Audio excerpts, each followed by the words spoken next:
Hey guys, welcome to my channel. Today we're going to be replacing the fill valve and the flapper of my toilet. I will show you briefly here what's wrong with them. Essentially the chain connecting my flapper to the tank lever broke off.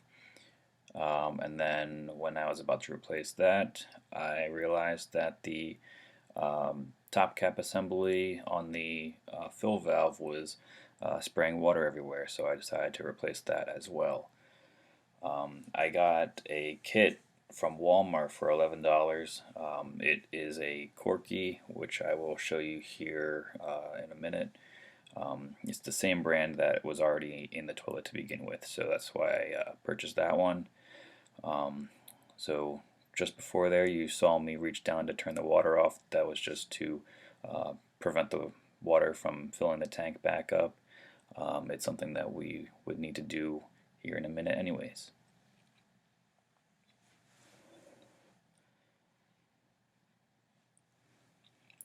Alright, so I'm just going to reach down to open the flapper again, just to get as much water out as I possibly can. At that point, I decided to just take that off anyways. So there are two flanges that connect to the overflow pipe that you can just pull right off, and then the flapper comes out along with it.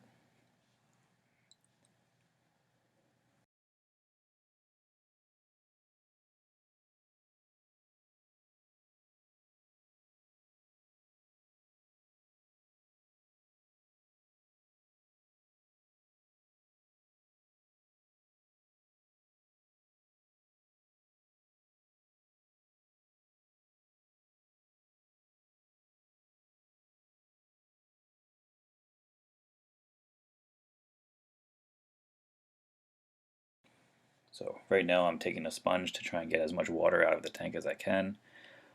That's just so that when I take out the fill valve, I don't drip water all over the place.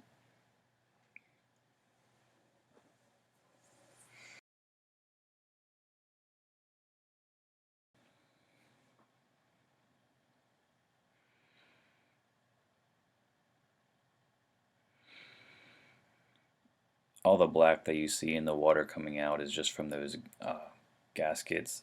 It's the tank bolts that are holding the tank and everything together. So nothing to be concerned about. Alright, once you get water, or all the water that you can out of the tank, you can disconnect the hose connecting your water line to the tank. This is as I said before, it's a plastic fitting that can mount to your fill valve. Just be careful. See here, I did not get enough water out of the tank, so I have to clean that up with a paper towel.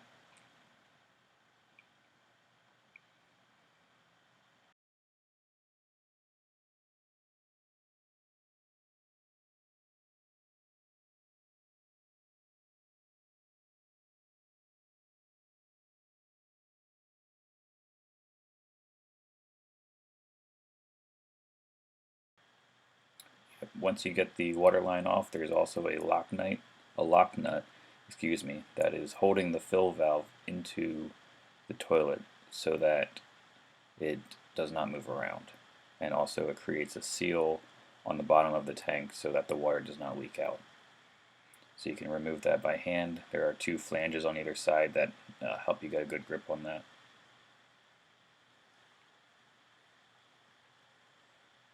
And from there you can just pull the full fill valve out.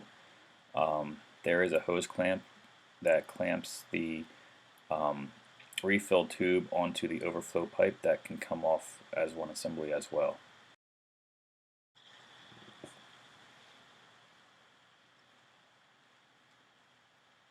Alright, so inside this kit there is the fill valve, there's the flapper, we have a new refill tube, a hose clamp, and then a lock nut as well. So it's a full rebuild kit. The only thing it does not have is a roller clamp that would normally clamp onto the refill tube to restrict the flow of water that would fill the bowl up.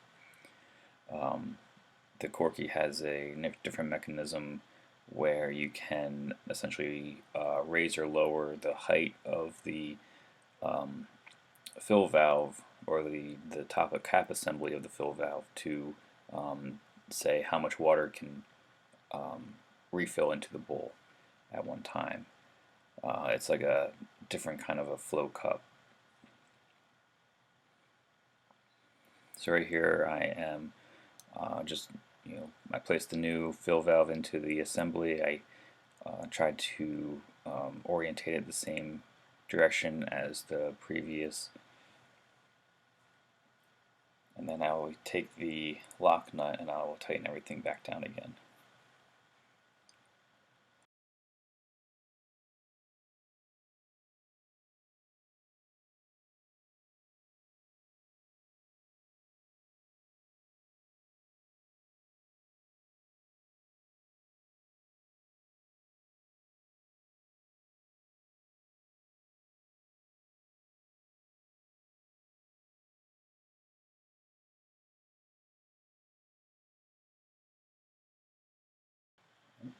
And once you have that tight, then you can reconnect your water line.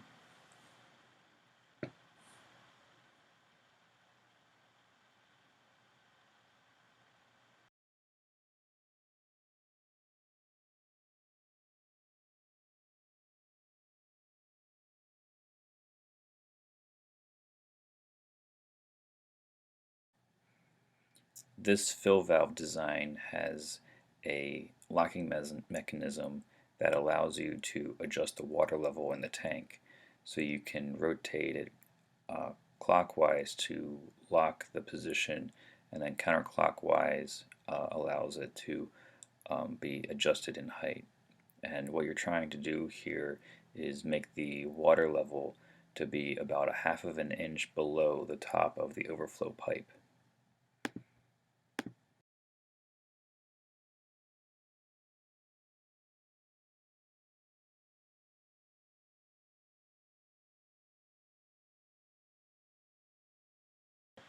And now I am reconnecting the new hose clamp to the refill tube.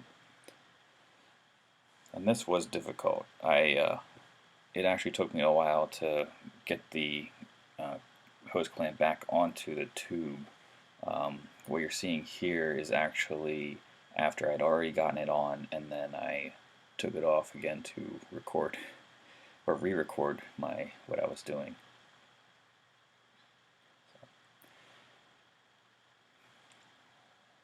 So there was just a nub, or a little nub that you can attach the hose onto the top of the fill valve, and then the hose clamp just clamps right over top of the overflow pipe.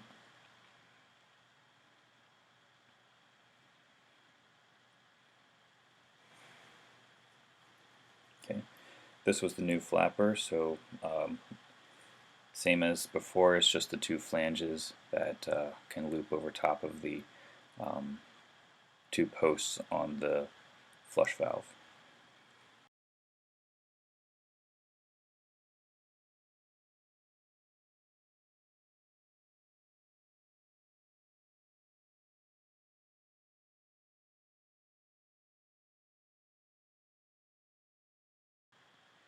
Then you can connect the chain to the tank lever.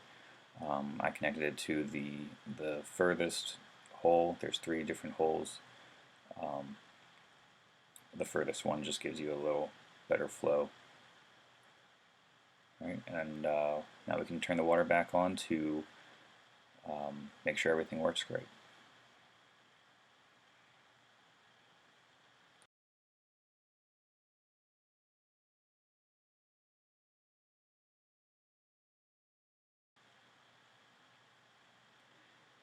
Getting the water level at the correct height did take me a few tries.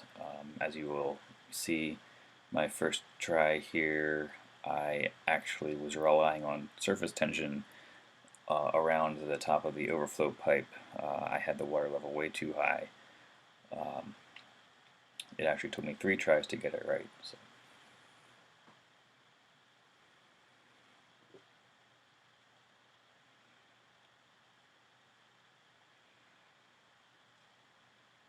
So there you can actually see the surface tension on top of that pipe.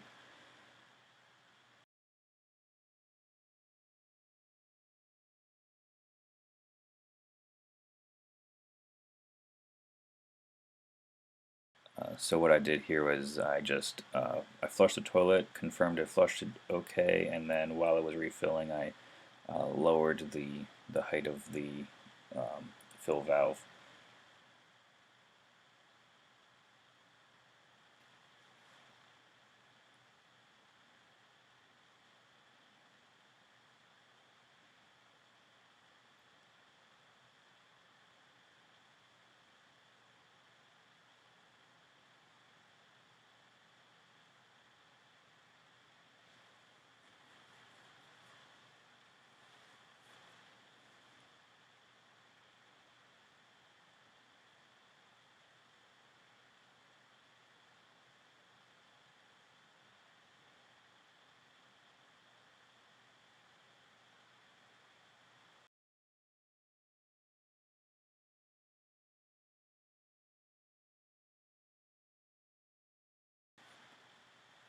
Now I opened the bowl there just to see and make sure that the water level was correct. I wanted to make sure that the tank filled and stopped filling right about the same time that the water level returned to the correct line inside the bowl.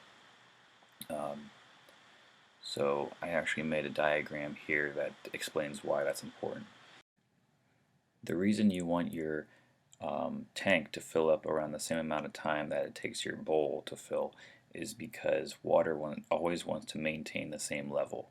And on the back side of your toilet where you can't see, there is a track that pushes the water um, through when you flush. The problem though is if your bowl fills before your tank does, water is going to run back and over that edge, and so you're essentially going to be wasting water. That's it for this video. Thanks for watching. If you liked it, give it a thumbs up, and I will see you next time.